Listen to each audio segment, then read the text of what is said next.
Welcome to Breaking Barriers. You know your path. We know the obstacles, and we can teach you how to tear them down. And now your host, CEO and founder of Adapting Social, John Vigero. All right, guys, welcome back to another episode of Breaking Barriers. I'm amped up. I'm in Miami right now. I'm the palest person in the room. Maybe not the palest, but it's a special day. For one reason, we have Jake Thomas with us, who's now co-host of Breaking Barriers. So welcome. We're so honored and excited to have you part of that. Stoked. And then with us, we have somebody that I'm going to let you do the intro to our guy James here. But the only thing I'm going to preface, right, when I started to do my research, right, when you brought this up to bring James on, right, the first thing I did was type in your name. And you know that you're a badass when you type in somebody's name and net worth pops up on Google next to it. That is fucking badass. So I sat there, I'm typing in his name, I'm like, all right, let me see who this guy is. And literally, James blank net worth. And I'm like, that could just be from all the gold diggers going on. You don't know. So I sit there, I'm like, all right, this guy is 100% off the rip a badass. Literally just trying to type this guy's name in Google, his net worth pops up. I don't think mine would say that. I don't think mine doesn't say that either. So I'm like, dude, clearly we're not cool, okay? Yours is like Jake Thomas 12-pack. Yeah, fair enough. So if you can, dude, I think you would do the best honor of introducing James. Man, and what an honor. Well, James is an attorney, first of all, a great one at that. He's been in Forbes, New York Times, Fortune, a lot of headlines for some work he did back in 2011, recovering some funds pro bono from a very large fraudulent case. I'll let you give him the details on that. He founded the Hedge Fund, whose office we're sitting in now, Typhon Capital Management, in 2008. He actually, before all that, started coding and writing software as a teenager, started trading as a high schooler, bought his first cars, plural, as a high school student, trading off of the profits he made throughout then, started working for a well-known, reputable financer, also back then as a teen. So has been working, coding, trading, lawyering. He's a chef. A very classic photographer, underwater photographer, diver, master diver now. Jesus. Should I leave the room? and a hockey player in Miami. Like this is a quick interjection. The first time he's like, hey, let's go you want to come to hockey practice or the game? Yeah, I'll go watch some pickup hockey, thinking it's Sunday league. Right. Well, it's ex-NHL players out there, no lie. Like Hall of Famers. To be fair, they try to ban me from playing, okay? And it's on ice in Miami Beach. And I was like, this is really cool. So that's just a glimpse of who this guy is. And he's my friend. So, yeah, I had to kind of tee it up for him to take it from there. And so James, again, thank you so much for being here. There's so many interesting things. Obviously, Jake just listed off a bunch of accolades and different things that you do for hobbies versus work, whatever. The opener I'm going to have outside, we're going to go back to the whole net worth thing eventually. But the opener I have for you, though, is so for somebody who's been in coding, somebody who's been in so many different areas, it's almost like you like Moonlight, or you're like Elon Musk, or you and Elon Musk drink the same, from the same water or something. Like, how do you code, how do you do attorneying, and then also trading at once? How do you find the time? So I think I'm a little bit nicer than Elon Musk, though we do share a love for free speech. And, I've done, one thing he left out was Let's Go Brandon.com coin, which is our pro-free speech advocacy coin. So I think Elon and I kind of like see eye to eye there. But, I think that having different skill sets is actually cumulative on everything else. I think that, the brain develops these different connections and pathways. If you go back to the Renaissance, they would teach humanities education where, which by the way, he also left out as a classic scholar and a minor in medieval history, right? The list is long and distinguished, so forgive me. I'm just saying, all that stuff helps everything else, right? So it's like the knowledge of history shows you what mistakes people have made. Don't make the same mistakes. John Corzine, the guy who bankrupted MF Global, your former governor in New Jersey, right? He should have probably read about Kid Icarus and not flying too close to the sun, because the guy was already worth $300 million, and he had to bankrupt the largest commodity broker in the world to feed his ego, and thought he was infallible, right? So you can learn a lot from the classics and mythology and in history. Programming, that was my first skill. I started at 11, right? And I was always into math before that, but learning to think in an object-oriented fashion in a efficient way to conserve CPU cycles. That's really helpful for, running a business, being an entrepreneur, right? As an attorney, our hedge fund, I structured with the combination of the three skills of really, programming, trading and securities law. And we're what's known as a multi-strategy hedge fund where we have all these different portfolio managers. They're very specialized. I will say a lot of them are Renaissance men in their personal life. But we set it up so it's all modular. So we could go and build you a custom hedge fund with 7 different algorithmic, discretionary, futures, crypto, whatever, and get exact exposures, pari passu, structured granularly how you want in your own U.S. fund, Cayman fund, mutual fund, whatever, and have an operational couple weeks. Where a lot of firms, it takes them years to do something like that, if even at all, right? So by designing all our legal structures to be modular, the programming helps there, which helps with the trading, right? So it all kind of, feeds on itself. And it's like, if I got to make a decision, right, I think of a hedge fund decision from a trading decision, a risk, regulatory compliance, legal implications, marketing, all of that in 1 second, right, or a microsecond, where it might take a company, committee of people fighting over, months and months to make a decision. But I can make those decisions instantly. So I think all of that makes it, more productive. I mean, Elon's the same way, right? I mean, like if he does complete the Twitter takeover, he's going to be CEO of 3 public companies at once, and they've all performed pretty darn well. So I think that. That skill set, a lot of people don't understand it, but it actually does make it easier. So for everybody listening, and just digest that for a second. Whose brains exploded out there. Just drink that in for a second. There's a quiz at the end of this. Yeah, so drink that in for a second. So now I want to just bite-size that, right? So for most people that we have on podcasts, even just entrepreneurs, like I have had a couple of people on that have had 30, 50 plus companies, right? That they're like managing, running, have teams that are running them. And what I feel like I want to kind of pick your brain on is when I'm talking to people like that who enjoy and like doing so much, I try to pick out how we can take that and apply it to somebody who doesn't want to do that much, or maybe wants to, but thinks they can't, right? Holds himself back. Like, I can't do an instrument, or I can't do hockey. I can't do that. Because the excuse you hear all the time is, where am I going to find the time to do all that? I'm too busy, right? I have too much going on. Right? And they're working like a 9 to 5. So what would you say to somebody like that that's like, listen, I love what you're doing. It seems impossible. And they don't believe that it's even possible. What advice would you give somebody in that frame? Well, so my little sister, who is employee number 3 and like my best friend, right? She's much more balanced than I am, right? But she, her motto is people have time for what's important to them. Right. Okay. And, I'm both very organized and into boundaries. So, for example, the hedge fund, we ban all emails after 6 p.m., no text, nothing on the weekend, right? Because I think that people who are balanced and they do pursue these other interests and they're actually happy people, right, they're the best performers at work. Yep. And I've seen so many companies where like I've come in to like help with some legal work or like coach them and stuff, and you get like, especially in Silicon Valley, there's this culture of like competitive workaholicism where everybody's burned out, they're sleeping in the office, like everyone's miserable. Guess what? They make mistakes, their brains are fried, they like no one could make a decision. Right. Like I was at one company that wound up raising a ton of money and then going where everybody, they were constantly changing their mind 24/7. And when you're sleep deprived, when you're like miserable, like you're just prone to mistakes and making bad decisions. So, like I don't even set an alarm. I just wake up every day when my body's ready. And, usually the first thing I do is like, go to the gym or, maybe answer like London emails before I wake up. But, being balanced, happy, healthy, that makes your work performance way better than putting in those like extra hours. Like I never work if I'm tired. If I'm tired, I go sleep. I tackle the next day. Right.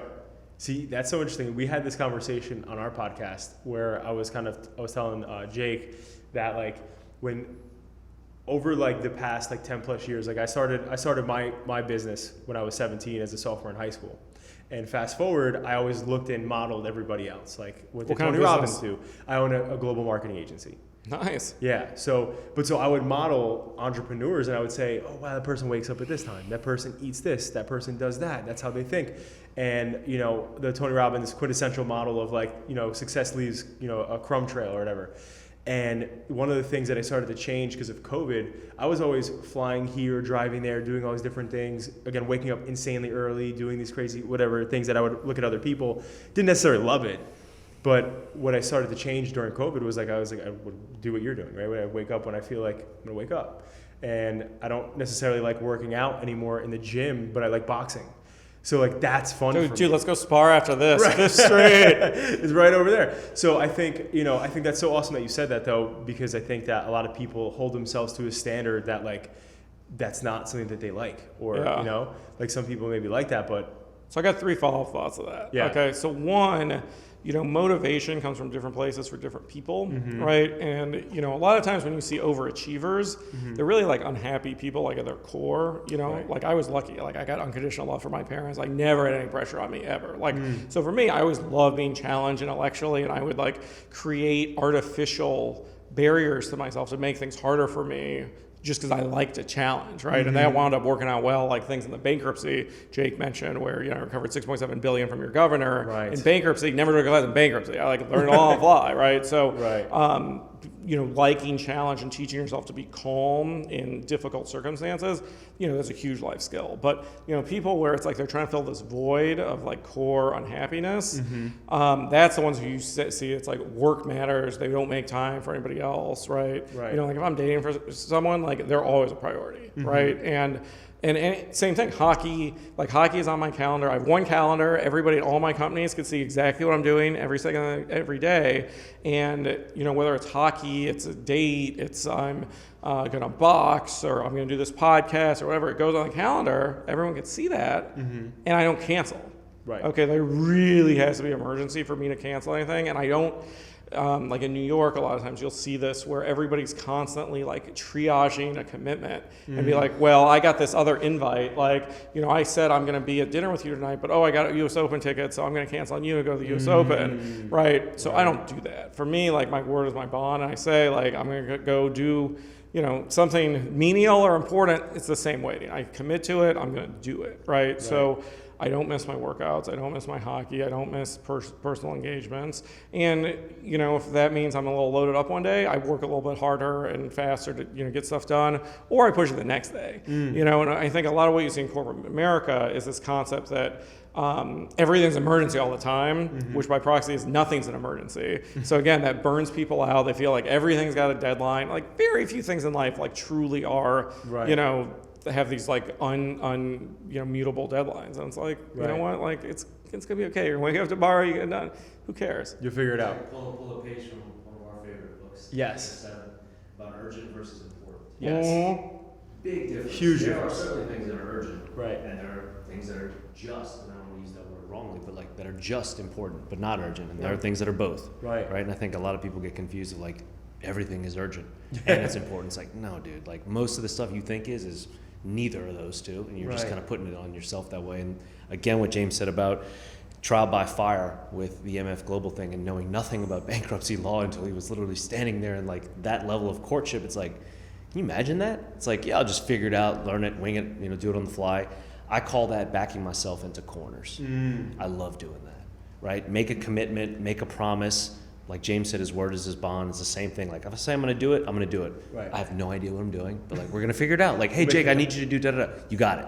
Right? Or hey, we're going to do this thing. Yeah, I'm your guy. Right. What did he just say? Or like, what are we doing exactly? Let me figure this thing out. And like, why not? Like commit to it, be confident in yourself to do something. But yeah, backing into corners, and I do that a lot. I do it all the time too, on purpose. So in MF Global, to add to the degree of difficulty, I guaranteed victory on national TV without malpractice insurance. Joe Namath here. Yeah. And people will be like, oh, that's so arrogant. And I'm like, well, did I get every penny back? Yeah. So, you know what I mean? Like, it's not arrogant if you back it up. And, to me, it's just, when I said that, when I made that promise, failure is not an option anymore, You had to push yourself forward. I love that though. I think it's so ballsy, and I love those moves because then it puts the pressure on you. And I'm a big believer in actually having pressure sometimes. I'm not somebody who's afraid of having that. I think more people need to stop shying away from it. Thank you. I love what you said. When you said the triage in New York and cancellations, you were like it hit you. Do you want to dive a little bit on that? Yeah. Before the advent of all the new tech and pocket, mobility we have, our word had to be our commitment to Right. time and punctuality. Right. Like, in high school with Instant Messenger, or even before Instant Messenger with rotary phones and dial up everything else, it was like, hey John, I'm gonna call you at 4 p.m. today. It's like, you needed to be on the phone, by the phone, or at home at 4 p.m. We're like, hey Your James. internet disconnected. Yeah, like, hey James, the party is at 6 p.m. tonight. Pick me up at 5:45. It wasn't like at 5:43. Hey dude, sorry I'm not ready yet. Come in like 15 minutes. It was like everything was precise. Right. And if you didn't show, well, you just didn't show, and like that was on you. And there was more, I think, accountability to that, right? Like you had to face that, like, oh man, I let James down, or I let John down. Like that weighed more, I think, on your conscience, as opposed to now. It's like, sure, there is applicability for it and being able to flex and like change times, but like it's way overused, right? Like now we have excuses to be late. Like, hey, at least I told you I was going to be late, man. Well, how about you just, and especially for me, man, like, I don't know if it's from the South or from the Marine Corps, but like, I fucking hate when people are late. Yeah. Like, my God, if there's one thing you can do, it doesn't matter what it is, and we all have those friends, family members, whoever they are, that are always late. And it's like, man, it's a very simple thing to ask, and like, it's like, I'm doing it for you. You can do the same for me. 5 minutes earlier, leave 10 minutes before, But like, man, now I can just say to the triage in New York City calendar thing, oh, hey, dude, sorry I'm late. Hey, I'm gonna cancel. Blah, blah, blah. It's so easy to just not be accountable. Okay, sorry. I was going to just say, it's stuff like that I really judge people on, right? Like, not everyone could be like, go guarantee victory in the 8th biggest bankruptcy in U.S. history with no experience and like back it up, right? That's a pretty grandiose commitment.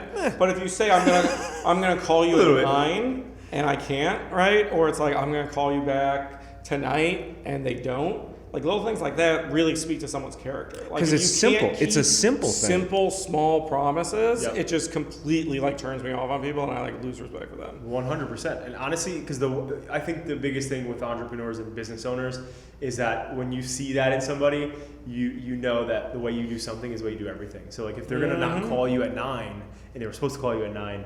Then it's like, okay, come on, like you're just a flaky person. But one of the things that I think is interesting, I think the mark changed for integrity as tech evolved, because to your point, like, again, and let's just say early 2000s, late 90s, whatever it is, like when I was hitting the pavement and I was, door knocking for my company in the beginning, literally I remember like if I had an appointment set, I had one meeting that I ran late to because the client previously was like a chitter chatter.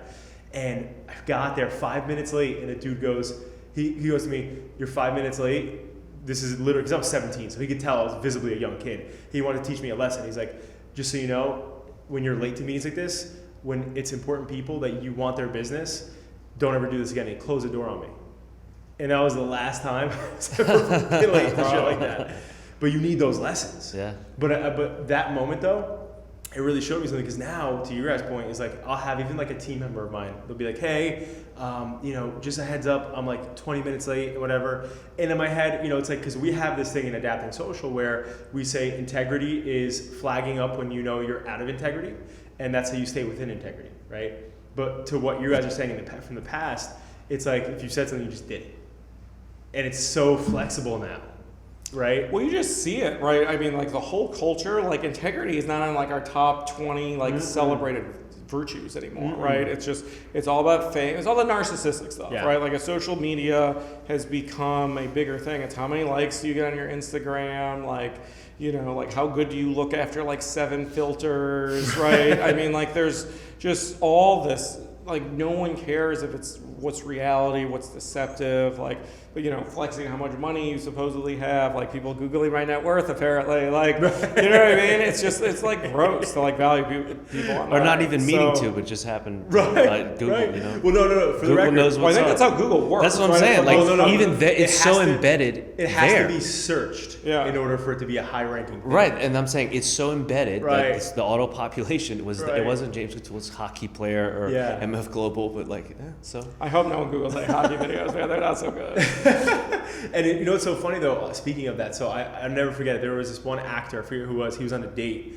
with somebody who wasn't a celebrity, and she went to the bathroom and her phone was out, and he like grabbed their phone and looked at it and went to Google, and the lady typed in his looked up his name and net worth, and like that popped up right away for him, and he was like, all right, I'm out of here, like this is ridiculous. But it's like that's what my man's dealing with out here, right? So it's pretty impossible to date anybody who lives in Miami. So, yeah, and he's a big socialite too. So like, I love it. he's definitely out there in the deep end all the time. I love it. And not without a smile. Right. Like, don't get me wrong. He leans into it. So- he's okay with it. What's your take? And I actually want both. I of thought you you. were gonna ask what's my net worth. No. No. So what's your take though on like working hard and playing hard, or like really enjoying yourself? And I mean, obviously hobbies is one thing, but I mean like partying. And I would like that question for both of you. Yeah, so I mean, I think it's really important to have fun, right? Like I'm like a wine expert, but I barely drink, if that makes sense, right? So like I enjoy like one glass of really good wine, but you drink a lot, it just, especially as you get older, it crushes your recovery, you're gonna be tired, you're gonna be able to accomplish a lot less. Right. And I don't have any inhibition sober, so it's really not doing a lot for me there, Right. right? So I think it's like I'll go dance till 3 a.m. and be on a phone call. Actually, I was at Kygo till 4:30 on a Thursday F1 week. I think you came in the next day, right? I was on a super important call at 8 a.m. the next morning, and then did like 36 hours at F1, like 3 other parties, whatever. No, so dude, the we key were was out there. I had like max 1 drink a night, right? So that gives you Don't go too the ability crazy. to like bounce back, right? We were walking around for all day And during we the did over days. 30 miles. And Yeah, 90 plus for the degree few heat. days out there, it was bright sun and just pounding, pavement, walking around, talking to people and everything. Wow. And the one drink that I remember really enjoying, which was, I think 3 that I had over 4 days total. We got like this spicy mango margarita, and it was, 2 o'clock in the Gotta afternoon. give Sweet and Liberty a shout out. It was That to local Sweet South and Liberty, Beach place. amazing. But like hot out there. It's Miami. It's Formula One. It couldn't have been more perfect. Right. And that was it. And then we had like a frozen lemonade to top the day off. And it was, like, Non-alcoholic. amazing. Again, Little same thing. Like electrolytes. a lot of sugar, but like that's where you do it. Right. So You forgot about the A5 Kobe beef we had in a cardboard box. so from Caught, Coke, again, I too. got to give a shout out to Caught. Love them in New York and love them in Miami. They had a station set up in one of the dining tents with A5 YU beef and like Kawasaki A5 grade beef, and we had to get a couple of samples. They also had caviar bumps, and like I never. I said wouldn't let him get a caviar bump. I'm like, that's ridiculous. It was the first time I ever said no I'm to like, a bump. we're going to Whole Foods. See, I'm waiting until I'm 80 for that, by the way. If you're in the partying. Right. Because, like, if I OD now, like, I'm leaving a lot of good life on the table. And I'd Right. probably be pretty annoying on Coke. Yeah. When I'm 80, like, it's been a I good was run. like, dude, it's just like, let's it's go just, out. just That's a bump. different, right, It's that's just different. a little bump, Yeah. But going. it kills you as far as it's not necessarily what you see on the exterior, right? Yeah. That's the result of what's going on in the cellular level inside the Totally. body. And alcohol is just gonna Right. run that down, especially a lot of it. Getting out, dancing, having fun, being social, having a good time, rocking and bathing in endorphins. Absolutely. Right. Smile. I burn more calories per hour dancing than at CrossFit. Wow. You gotta get after it, bro. You hear that, coach? His hips don't lie, I guess. No, the dude dances all night, That's awesome. literally with Hey, even water. my hips are honest. But no, man, you want to be a pro. I would say, like, Tom Brady doesn't do that. Cristiano Ronaldo doesn't do that. The Rock doesn't do that. The president didn't do that. Right. You look at any, I would say, alpha elite, whether it's in business for sure, in sports. I'd say the list is very small of people that are out raging and Right. or find me someone that's ever accepted an award of achievement. Again, same metrics that says, yeah, I'd like to thank Budweiser, blank cigarettes, and Right. Oh, they're sponsored by them. hey, I'm a fan. I grew up drinking this stuff, Right. But like, and my blank dealer at XY neighborhood in whatever part of the city, like, no one ever says that. No. It's Well, usually maybe the up here. Ritalin dealer. I heard that's on TV. Maybe the Adderall guy, for a trader. Check your trader. See who's The Addy guy. top performing, top 5, bottom 5. But no, man, it's it's in here and keeping Right. that, I think. Our sharp. traders are so boring. No one goes out. They're all like buried. They're like just at their desk. Well, they're Like, probably looking I used at to this love guy. trading, but it's like I can't live like that. Well, they're probably like, I don't want to let James down. Don't let James down. Don't let James down. Now, do you guys ever feel like, because you have clients, people follow you on social, they know who you are, you have a public face and you have a private face, right? It's like what you do behind closed doors, versus what you can post on social or talk about. Do you ever find that constricting for you guys? Well, I like the close friends feature that Instagram stole from Google Plus Yes. way back in the day. Remember Yes. that? RIP Google Plus. Yep. But different audiences, and I guess like people could screenshot it or whatever. Right. But I think the tolerance level has gone up. So like what you get, like if your picture you're drinking, like no one cares in this day and age, right? So it's like, if I was doing drugs, like I wouldn't post that anywhere, right? As a manager of ERISA fiduciary money and stuff. Correct. But I think the bar is going to, but I said there's still stuff I keep to like the inner circle versus public, and there's also, there's a sensitivity, right? Like, for example, like the meme coin has been like super volatile, and there's been drama and stuff. Meme coin's down, like I'm not posting pictures of me eating A5 Kobe beef, right? Correct. And then I needed the like I was doing that before the coin existed, right? But like you don't want to like make people think you're like living large when they're like, someone maybe spent too much money on it or something. You know what I mean? Like you don't want to be like a dick. Right. Even though they should never invest something they can't afford to lose. Right. But knowing the difference is a whole other thing. Right? Well, I mean, crypto, I never even use the word invest. I mean, it's, it's either like with a coin where like you do it to like support free speech, charitable giving, like, the political movement, right? Or, normal cryptos is just rampant speculation. Like, I'm sorry, you're not investing in, in Bitcoin or Ethereum. Like, I believe in blockchain technology. We've been doing it a long time. Like, we've been award-winning crypto fund. I don't know where it's got moved around. It's here somewhere. Right. But, we take a risk managed approach to it. But, let's be real. Like, that's still a very emerging asset class, and it's speculation. Yeah, totally. How about you? What's the stuff you post? I try to be as authentic as possible with everything that I put out. Obviously, maybe some things that could be considered crude or inappropriate to the public eye that I might find funny. I might kind of think about saying or sharing with people, but I'm pretty open about it. Like I'm gonna do 2 examples for you guys, right? And feel free to fire back at me, by the way. Sure. So like as an example, right? So like one of the things too I think about like with the Let's Go brand and stuff, right? So like if you had like a major investor that's like a freaking liberal, right? That's like looking at this like, damn, I don't want to work with this guy, like, but it's a big potential money. Like you're cool with saying like, fuck him, man, I don't care.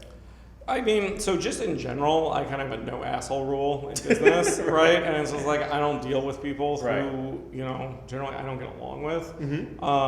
And here's the thing, like MF Global, like I sued the Obama Inner Circle and won. Right. I didn't sue them because they were Democrats. I sued them because they were criminals. Right. But like I had a multi-trillion-dollar Japanese asset manager who wanted to acquire us, and like one guy from New Jersey was a buddy of Corzine's, and he killed the deal. I'm like, bro, the guy stole money on tape lines. Wow. Okay, like he perjured himself before Congress. Like I don't care that he's a Democrat, right? But there's such a liberal hatred for me for doing the right thing. And again, I took 0 fees. I recovered $6.7 billion. I did it all for free. Right. So if you want to politicize that and like hate on me for that, like, you know what? You're not going to mess with me anyway. Like, go fuck yourself. Right. I will say there are some sensitivities with politics and asset management in general, right?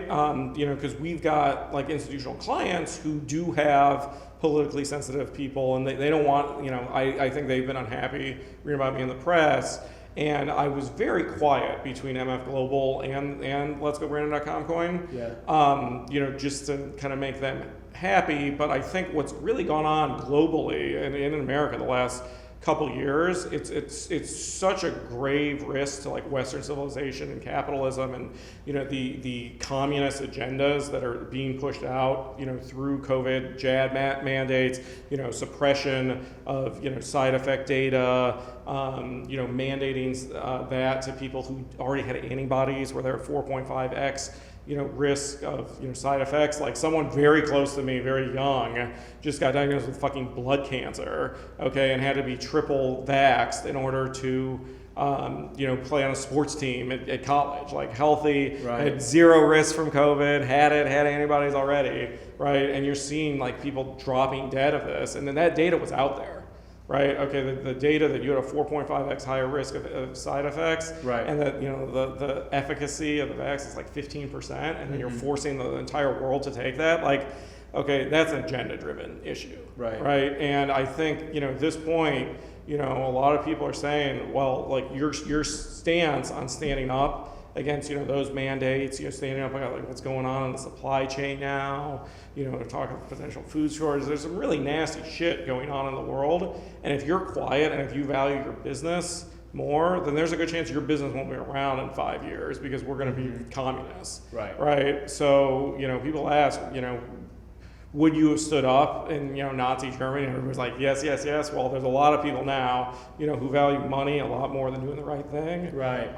So even with the drama we've seen, the meme coin and a couple of people trying to screw up the project. NASCAR, canceled us. I'm still going to sue them at some point. They approved an on-track sponsorship for us, then revoked it. Like I'm in a frivolous lawsuit where people are accusing me of conspiring with NASCAR fraudulently. It's like, okay, that cost me like $100 million. Like I didn't conspire with them, right? But like I'm willing to take all that heat because I know like fighting for free speech, fighting against like the World Economic Forum agenda that guys like Justin Scumbag Trudeau are doing it in Canada, like the Biden administration is doing. Like I think that it not to sound hyperbolic, but it literally the fate of Western civilization depends on people standing up. So Musk, you mentioned him at the beginning. He's someone I didn't really like for a while, right? I mean, like he loves to like push people's buttons and stuff, but I think he's got it. I mean, just today he announced he's going to vote Republican for the first time ever. He's made this big deal over standing up for free speech on Twitter and against deplatforming. And I think that's incredibly important. So, like I'm honored that you compare me to him on that because now this is the time. Like, if you don't stand up now, like go fuck yourself. Then you're worthless. done. Right. Those memes are incredible too. They are. About him. Oh my God. I just bought blank and I'm gonna do this now. Like kills me.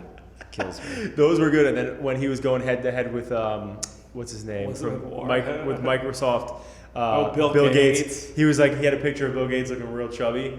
And then he used the chubby emoji guy because he had a blue shirt on. The pregnant man. Pregnant man. He popped that on there. And I'm pregnant man's a thing. Right. Somebody said that and I was like, dude, Junior with Arnold. That's a classic movie, That's a classic. But so anyway, so in a very big nutshell, so for everybody listening in though, I think there's a lot to unpack there and I really appreciate you being super authentic because I think the biggest thing in a world that we're living in, and Jake, you do a great job of doing it, that's why I'm going to ask you the question next, but I think one of the biggest things is that you're seeing even investors, because investors now, there's such a wave of younger investors now. Obviously, when things like Robinhood came out, now like my brother's like 18 years old, and he's a server at a restaurant, or I'm sorry, he's a busboy, and he's like, oh, I just invested in blah blah blah. And I remember thinking like when I was 18, I wasn't fucking investing anything. Like I was focused on my business. I was at that time, but everybody and their mother now, but what they look at is people like what you're saying, and they're like, I could fuck with this guy.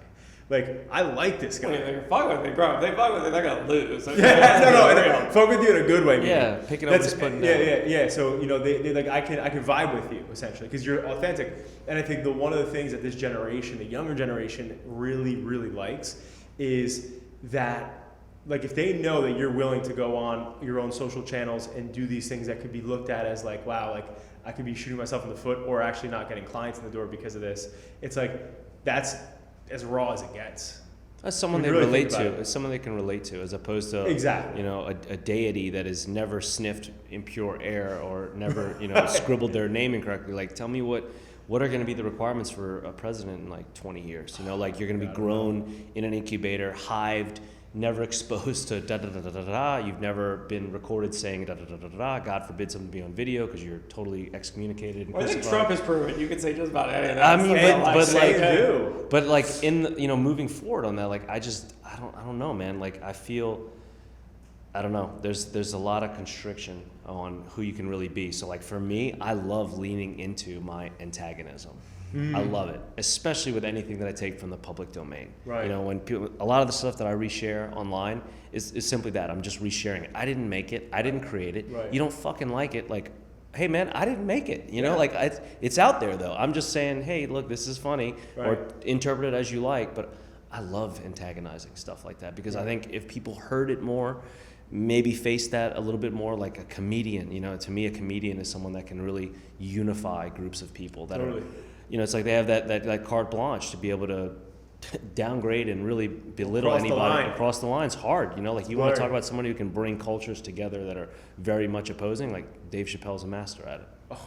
Yes, he is. A master at it. Yes, he is. But I try to be as authentic as I can. But again, I say within reason. But sometimes that reason, I'm like, nah. Yeah, sometimes, and I ask that question because myself being a young entrepreneur myself. I find myself in positions where sometimes I'm like, damn, should I really say this? a lot of my team member population is liberal, right? Creative arts is typically liberal, right? So like my world. Hey man, I went to FIT. Like, trust me. So I find myself in those positions, like when I'm with my friends, like you just said, like the whole like private stories, like where you can send things to your friends only. Like that was like the best thing that ever happened to Instagram, copied by Google, RIP. But it's like I want to give Google a lot of this day and age, right? But that was one good feature, right? But so I think it's something that I like to just ask questions from other people and get some advice, because I think it's challenging in a world where, like, again, in my businesses that I'm running and owning, it's like I'm totally reliant on human capital. So it's like if I upset these people, it's like, damn, my leader believes in that. Like if somebody on my team saw me wear like a Let's Go Brandon shirt, I couldn't even imagine. You want one, bro? There's a box of them in the back. My mom and grandma has we got them Let's all. Go Brandon condoms over there, so you can crypto safely. I'm taking. They're only in XL though, bro. Only XL. Okay, I'm gonna take a couple of those. Heavy trade volume only. Heavy trade volume only.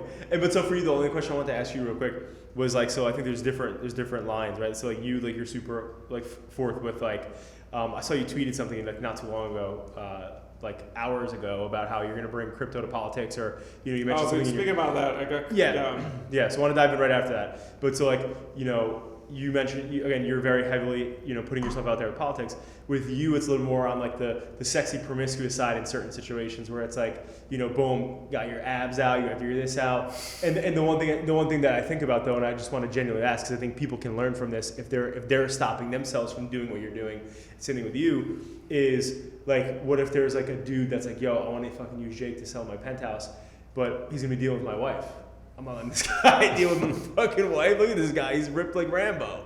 Like, and he's fucking half naked, right? So like, that's the thing. Like, so I think there's a lot of people, because I have these conversations with people about shit like this, where like I have a friend who's super successful. He's like, I'm buying a G-Wagon, but like I don't want to be driving around, and my peers think like, look at this guy. I'd say set and setting. Knowing your scope, knowing your target audience, right? Like, my pitches in marketing in New York, as you know, is one way, meaning like I'm not really doing a lot of the shirtless, totally. Miami-esque, vibrant colors. It's more right. black, monotone, and yes. It's New York, right? Right. Like I remember when I came down here, I told James, I was like, I didn't bring enough colors. I forgot it's Miami, right? Everything's black, gray, right. white, whatever. So it's one thing up there, and then what's the clientele I'm trying to attract, right? Who am I trying to appeal to? What am I trying to tap into? Because like I'm not trying to get on the surface. Like I want your backbone. Yeah. Right. Like I want to know what's in there, what you're really feeling, what you want most out of the transaction. Yep. Right. And for many people, that alone means a lot, because they've never actually been asked that. Mm-hmm. Right. It's been, hey, okay, James, you've been referred, perfect. Okay, what are we doing? Let's get right to it. Let's get into bed. Right. Like no kissing, no foreplay, no like how you doing a little bit, but it's like it's just right down to business. I'm not sure if I like that transition from but yeah. Just go with it. Yeah. And people, I think, because of the nature of especially my business and real estate, and definitely in New York City, we've forgotten about each other. Right? It's been so intense over generations worth of time that I don't have to be nice to you. Meaning most of the competition out there. You don't like me? Fuck you. You don't like me? Fuck you. You don't like me? Fuck you. They will work with me, this line, out the door and around the corner, regardless of how I treat them. Right. No matter how short I am, rude, not punctual, et cetera, because the demand is that high. Yeah. And it's here in Miami too. Yeah. But if you have a little bit of just patience Yeah. and like actual honest curiosity and interest in someone's desire, right? It's a desire. And you're talking about satisfying one of the most basic human needs, and that's shelter. Mm-hmm. And I know that. And I'm going to use the word pray, but like I prey on that, because it's like shelter is literally, food is up there, but shelter could arguably be the one, right? Yeah. Overall security.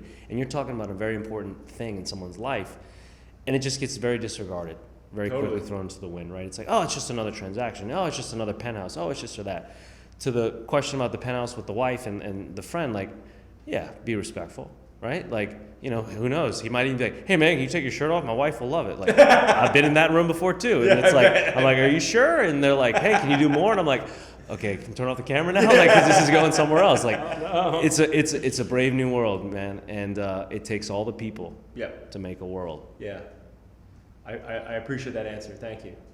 And so I have a different take on that one. Yeah, tell me. So the saying that and I'm not saying you're wrong. I'm just saying the way I roll a little different, right? You say you can't please all the people all the time, right? So I'm like, I waste zero time giving any fucks about what anybody thinks about me. Like, I live how I want to live, and I do it authentically and honestly. And if I say something, I'm gonna back it up, right? But like, if you want to like defriend me because I offended you, well, we're probably not gonna be friends, long term, right? But I could disagree with people all day long, and I'm happy to have like intellectual debates. Like, I become friends with this guy Nico House, who's like a tatted up black leftist Russia Today reporter, okay? And I actually agree with him on a lot of stuff, right? The guy's very pro free speech. Like, I've gone on a show before. Like, he comes to hedge fund parties that we like bro out, right? And it's like, if anybody has an open mind, like, I'm happy to spend 5-6 hours like debating stuff, and like, no, I'm not gonna maybe change your mind on everything. You're not gonna change my mind on everything. But to have that like intellectual discourse is a great thing.